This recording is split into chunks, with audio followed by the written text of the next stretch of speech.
Et nous y sommes, une nouvelle semaine est passée, et avec elle, plein d'actualités spatiales intéressantes. Alors, entre la capsule Starliner de Boeing qui a encore réservé une surprise, une sonde européenne en route vers Mercure qui rencontre quelques difficultés, Blue Origin qui s'active pour son premier vol orbital et des sondes aux quatre coins du système solaire, je crois que l'heure est venue de revenir sur l'essentiel de ce qu'il s'est passé dans l'espace ces derniers jours.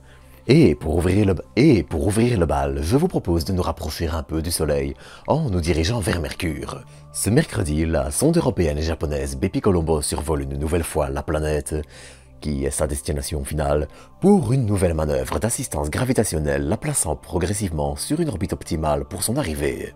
Mais les choses sont aussi loin d'être roses. Depuis le printemps, un problème a en effet été détecté avec le module de propulsion de la sonde. Le répartiteur, qui fait le pont entre l'alimentation électrique provenant de panneaux solaires et entre autres la propulsion de la sonde, semble en effet ne pas délivrer toute la puissance nécessaire. Et c'est là que le bas blesse. Ce problème étant hélas impossible à régler, les propulseurs s'avèrent tout simplement moins efficaces que prévu. Et disons-le, ça a été un beau coup de chaud. Si Bepi Colombo ne réussissait pas à être assez puissante et ne se retrouvait pas sur la bonne trajectoire à l'issue de ce survol, il y avait une possibilité pour que la sonde n'arrive jamais à atteindre Mercure et que les 20 ans de travail et le milliard d'euros investis dans ce petit bijou soient perdus. Heureusement, les choses se présentent plutôt bien. Déjà, le problème ne semble pas empirer. Mieux encore, en faisant passer la sonde un peu plus près de Mercure que prévu, 165 km sur les 200 initialement prévus, et en retardant son arrivée de décembre 2025 à novembre 2026, Bepi Colombo arrivera bel et bien autour de Mercure. Là, les deux sondes qui constituent la mission se sépareront du module de propulsion et s'inséreront toutes deux en orbite avant de se séparer l'une de l'autre. Mais le chemin sera encore long et d'ici là on aura encore l'occasion de reparler de Bepi Colombo, donc n'hésitez d'ailleurs pas à vous abonner pour ne rien manquer. Mais bref, revenons-en à nos moutons, enfin nos sondes spatiales, mais vous m'aurez compris. Car il faut bien l'avouer, cette semaine allait être tournée vers les quatre coins du système solaire. Toujours en Europe, c'était la sonde Hera qui était expédiée ce lundi vers les États-Unis et Cap Canaveral, où elle sera intégrée à son lanceur Falcon 9 pour un décollage attendu début octobre.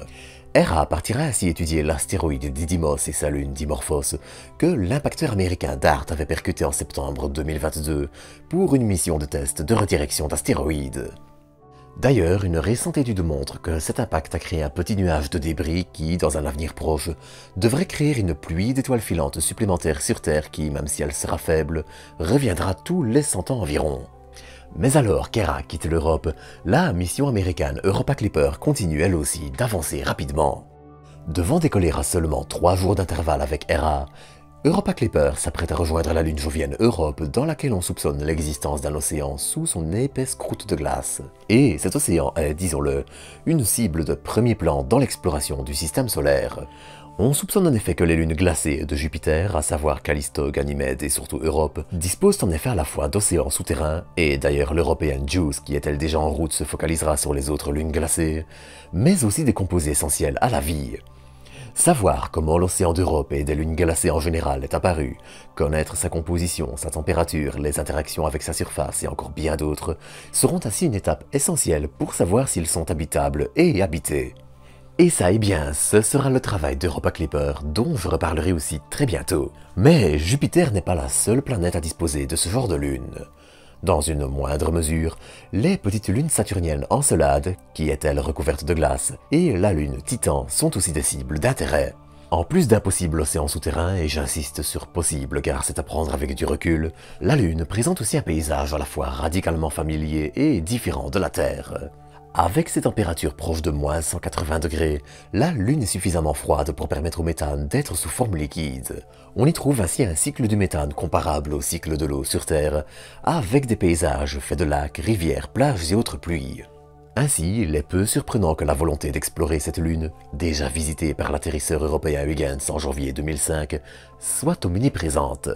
Pas étonnant donc qu'on retrouve Dragonfly dans les cartons de la NASA, un drone devant explorer la Lune par les airs et dont le décollage est attendu en 2028. Et disons-le, son développement se passe bien. Bien qu'assez innovant, les délais semblent respectés et les feux sont au vert. Ainsi, malgré un doublement de budget, la mission avait été approuvée en avril 2024, entrant alors dans la finalisation de sa conception avant les essais des instruments, leur fabrication et l'assemblage global. Mais Mais on apprenait toutefois qu'une inspection des coûts et du développement en général était prévue, visant notamment l'efficacité du développement, la gestion des coûts et j'en passe. Et s'il n'y a pas de quoi paniquer, eh bien, je crois que, quelque part, l'annulation du rover Viper qui entrait dans sa coûteuse dernière étape d'essai avant le lancement, alors qu'il était assemblé, est encore fort présente dans les esprits. Bon, au final, Viper sera peut-être récupéré par une entreprise privée, mais ça aussi, j'en reparlerai dans quelques semaines, une fois le moment venu. Et revenons en orbite basse afin de parler un peu de la CST-100 Starliner de Boeing. Alors que le retour sur Terre de la capsule est attendu le 7 septembre aux environs de 5 heures du matin heure française, le week-end passé allait être l'occasion de voir une petite étrangeté apparaître. Un son régulier faisant penser à un bruit de sonar allait en effet être signalé par un des astronautes, son qui semblait provenir des haut-parleurs de la capsule. S'il s'agissait au final d'une mauvaise configuration entre les connexions de la station spatiale et la capsule, et donc pas vraiment la faute de Boeing, il n'allait néanmoins pas en falloir plus pour qu'Internet s'enflamme encore au sujet de la capsule. D'ailleurs, en parlant de s'enflammer, on notera aussi le retour ce 30 août du premier étage de Falcon 9 détruit lors d'un atterrissage, il y a quelques jours, à la suite de la rupture d'un des pieds. Point positif, quelques moteurs Merlin semblent encore en bon état, et on peut espérer, même si c'est compliqué à dire, que SpaceX puisse en faire quelque chose. Mais la récupération de lanceurs en mer n'est pas que l'œuvre de SpaceX. En fait, avant que SpaceX ne commence à développer la technologie, une première entreprise avait déjà déposé un brevet en 2009, qui allait être validé quelques années après, en vue de l'utiliser plus tard. Vous l'aurez deviné, on parle ici de Blue Origin. Blue Origin qui dévoile ainsi une nouvelle image de sa barge Jacqueline, barge sur laquelle devrait tenter de se poser leur nouveau lanceur New Glenn, dont le vol inaugural devrait avoir lieu le 13 octobre, même si le calendrier semble serré. Jacqueline a ainsi quitté la France il y a quelques semaines, où elle était pour ses finitions, est arrivée en Floride il y a quelques heures et devrait maintenant bientôt débuter sa carrière.